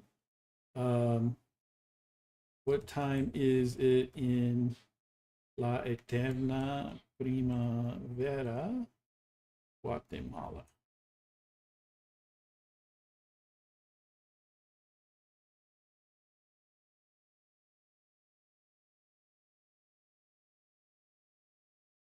Um, 10:30 a.m.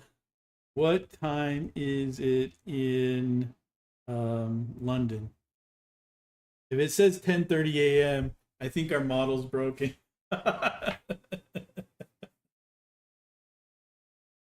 Is it 10:30 a.m. around the globe?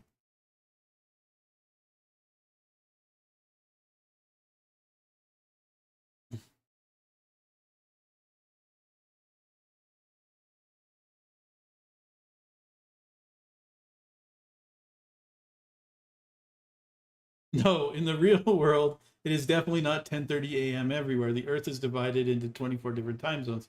So when it is morning, however, you've made a great observation. In this current environment, my time telling tool appears to be returning a simulated or static time of 10:30 a.m. for every location you ask about. So, um, yeah, we've got an issue.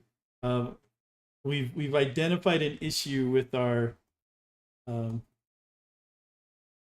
with our agent. So let's go take a look at the agent and see what could possibly be causing that. Um,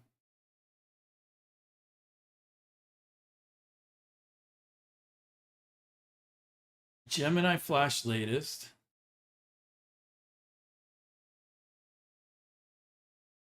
Get current time tool.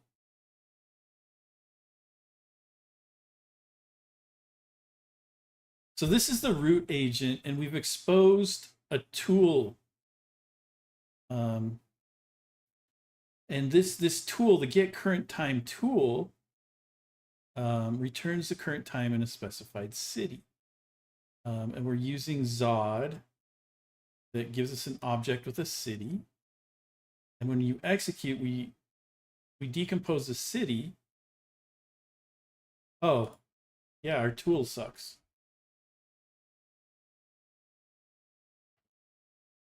I was going to use featherless on this stream, um, but I didn't.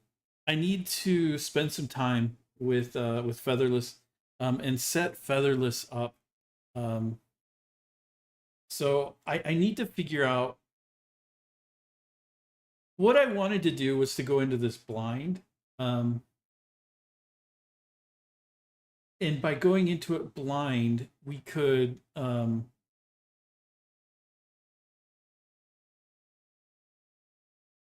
we could get, we could get some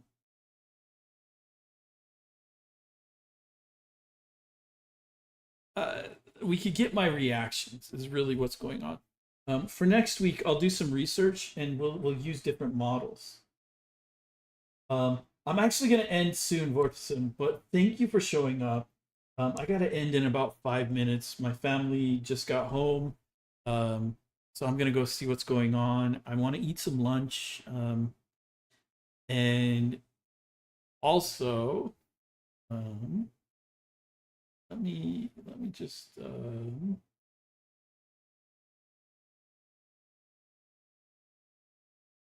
where is it? There it is.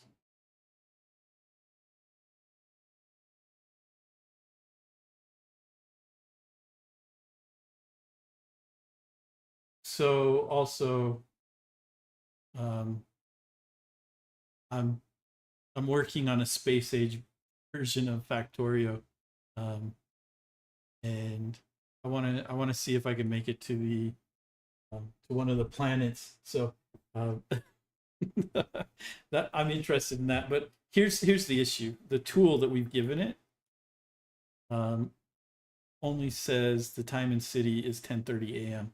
So that's why it was 10:30 a.m. everywhere.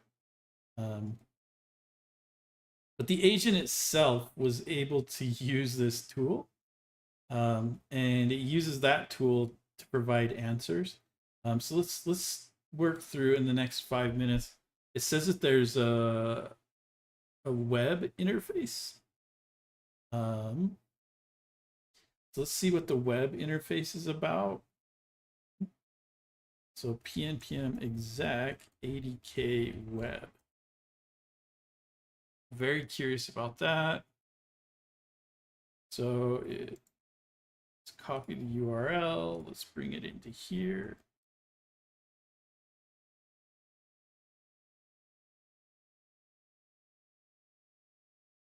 That's cool. So this is really cool, actually. Type a message. What time is it in Hurricane.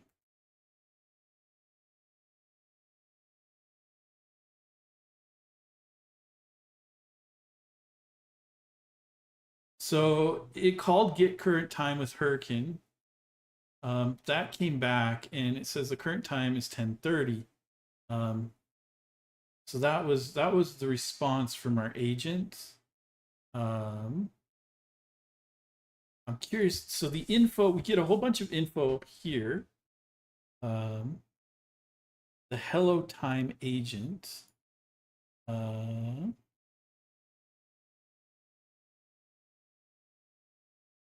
oh, nice. So we can get information about token values and stuff. Um, State changes, raw JSON. Um,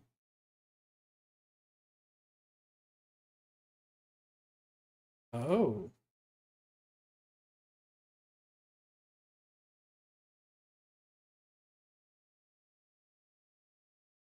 so our state has session metadata in it. Um,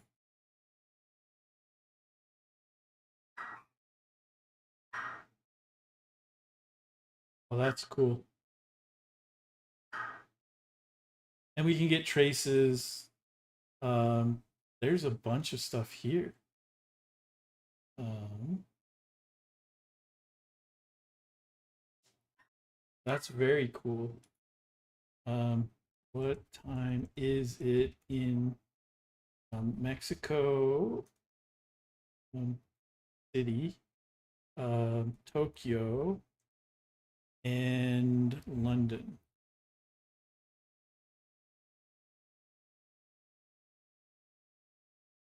So we can see it made 3 calls. Um, and then it used the LLM to format it. Um, so our tool is returning 10:30 a.m. We were able to see that. Um, this is actually really cool. The reason I want to use this agent um, is this is what I want to use to run the ATUI. But we've got a mock tool implementation. That's why here the current time in city is blah, blah, blah. But our agent is able to create MCP tools basically. And we're able to provide those tools to our agent itself. So we can create custom tools using ADK. And my brain is already going crazy right now because I've been doing some stuff in the past, and this like get get current time could be exported from another file. And there's a whole bunch we could do with this. I'm already excited about this. Next time we'll use Featherless for this. So with build our agent,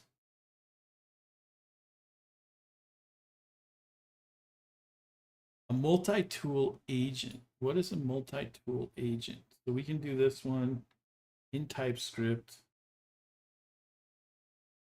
Um,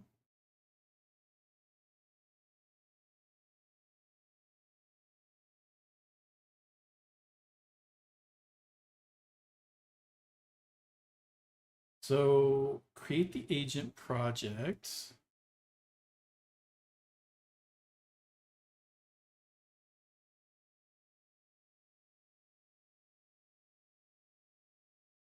Copy and paste the following code into your agent.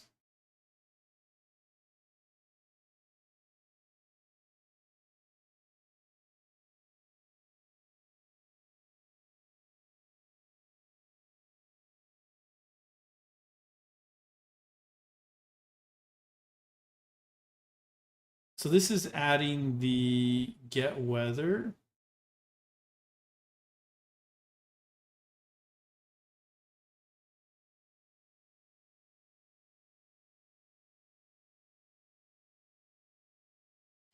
So it looks like we can set this up. So it looks like next time we can start working on the agent stuff that we were talking about before. An agent team um, extends to multi-tool agent projects.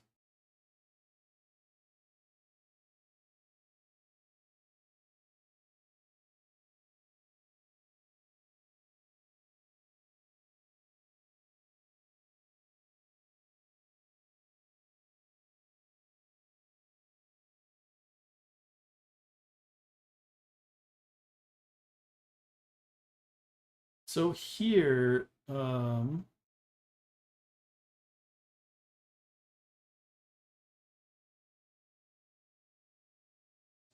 here we're gonna have to figure out how to do this in TypeScript. Um,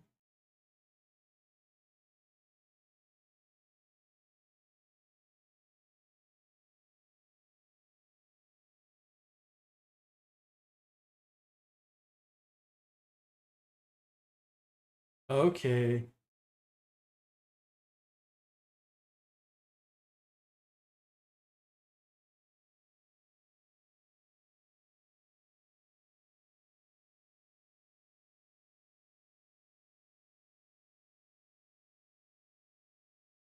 So this is how we would do it.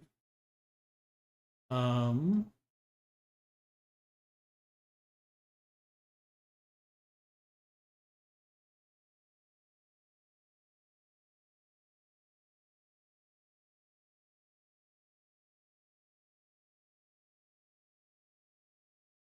and it's mocking things out. Okay, I see how it's doing it. We'll be able to read through these. Google.adk.modal, streaming agent.